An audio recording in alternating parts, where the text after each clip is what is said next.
لیکن خاموش بیٹھے ہوئے اور پاکستان کے عوام کے اوپر جو ہے، کیونکہ ان کو تو کوئی مسئلہ ہی نہیں ہے، ان کی تو مراعات، تنخواہیں، فلانا ڈمکانا، پیٹرول، گیس کا بل، بجلی کا بل، ٹیلی فون کا بل، تمام کچھ اسی عوام سے وصول کیا جاتا ہے۔ اس لیے ان کو یہ مسئلہ نہیں ہے کہ یہ آٹا کتنا مہنگا ہو گیا، کہاں غائب ہو گیا، کیوں غائب ہو گیا، یہ مسئلہ نہیں ہے، اور اس لیے وہ بالکل خاموش ہوئے بیٹھے ہیں۔ حالانکہ ان کو یہ چیز نظر آنی چاہیے کہ پاکستان کے اندر ایک ایسا شخص پرائم منسٹر بنا ہوا ہے کہ جو خود بتاتے کہتا تھا کہ میں کیا کہتے ہیں کہ بلڈ کینسر کا مریض ہوں۔ جب عدالتوں میں پیشی ہوتی تھی تو اس کی کبھی کمر میں درد ہوتا تھا، کبھی اس میں ہوتا تھا، فرد جرم نہیں عائد ہونے دی، اور اپنا وزیر اعظم جب بن گیا تو اس کے بعد اس نے وہ کیسز ہی ختم کرا دی۔ یہی کرائم منسٹر برطانیہ جا کے پاکستان کے اندر ایک نئے جو آرمی چیف کا تقرر ہے اس کے لیے جا کے مشورہ کرتا ہے، جو پاکستان کا اشتہاری ہے، اور بقول ان کا جو ذاتی معالج ہے، شریف فیملی کا جو ذاتی معالج ہے، بقول اس کے نواز شریف کی دماغ کی 95% شریانیں بند ہے،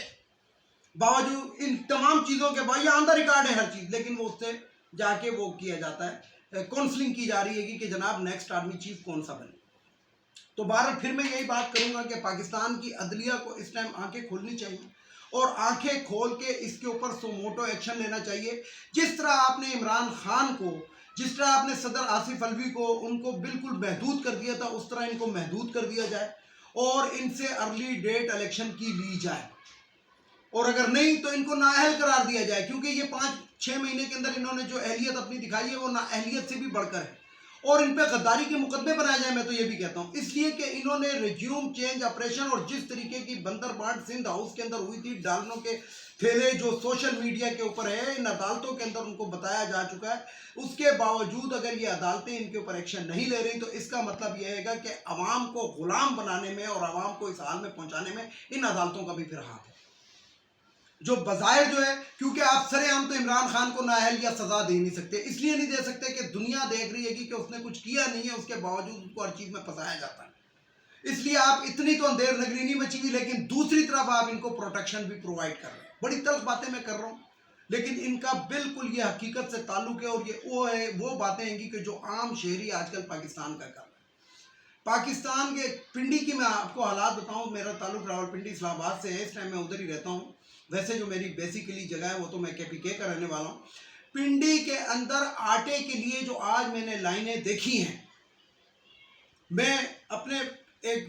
جو پچھلے ویلاگز تھے اس کے اندر میں ایک بات کرتا تھا، عثمان بزدار پہ میں تنقید کرتا تھا، خاص طور کے رمضان کے مہینے میں، کہ اس نے گھی اور چینی کے لیے لائنیں لگوائی۔ آج آٹے کے لیے جو خواتین اور بچے جو تھے لائنوں میں کھڑے ہوئے تھے، اور ایک سوزوکی کے اندر کتنا آٹا آتا ہوگا، 40 50 60 70 یعنی کہ 80 توڑے بھی اگر آپ سمجھ لیں تو وہ لائن جو تھی وہ 150 سے 200 بندوں کی بنی ہوئی تھی، ان کو پیچھے والوں کو پتہ بھی تھا کہ ہمیں آٹا نہیں مل رہا، لیکن وہ پھر بھی مجبوری میں لائن میں کھڑے تھے کہ شاید آگے کوئی ہمارا چانس بنے۔ تو ان امپورٹڈز نے جو بیڑا غرق اس ملک کا کیا، مجھے یہ بتائیں کہ اس کا ذمہ دار کون ہے؟ ہماری عدلیہ بھی بتائے اور ہمارے طاقتور حلقے بھی بتائیں، وہ حلقے بھی ہمارے بتائیں جو نیوٹرلز ہو گئے ہیں،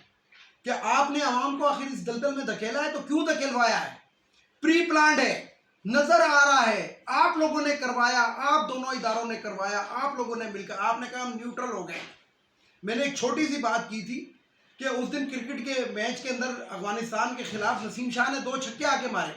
وہ بھی تو نیوٹرل رہ سکتا تھا کہ یار میں تو بالر ہوں، میرا کیا کام ہے کہ جا کے بیٹنگ کرنے کا اور چھکے مارنے کا، لیکن وہ نیوٹرل نہیں رہا، اس نے آ کے اپنے ملک اور قوم کا سر بلند کیا اور آ کے چھکے مارے، بیچ میں وہ چول بھی مار گیا کہ میری دعا جو ہے وہ میرے لیے سب سے زیادہ دعا فضل الرحمان نے کی تھی، تو اگلے میچ کے اندر وہ کارکردگی نہیں دکھا سکا، کیونکہ اس نے نسیم شاہ نے، کیونکہ وہ بچہ ہے، اس نے نادانستگی کے اندر ایک ایسے منافق کا نام لے لیا کہ جو اس ٹائم منافقت کی اعلیٰ ترین مثال پاکستان کے اندر موجود ہے، جس کی کسی اور کو مثال دینے کی ضرورت نہیں ہے۔ پھر ایک بل پاس ہوا ہے، میں اس ویڈیو کے اندر اس کا نام نہیں لینا چاہتا، لیکن سوشل میڈیا پہ آپ کو معلوم ہو چکا ہے کہ وہ بل پاس ہوا ہے۔ یہ کس کو خوش کرنے کے لیے؟ ابھی سعد رضوی بالکل خاموش بیٹھا ہوا ہے،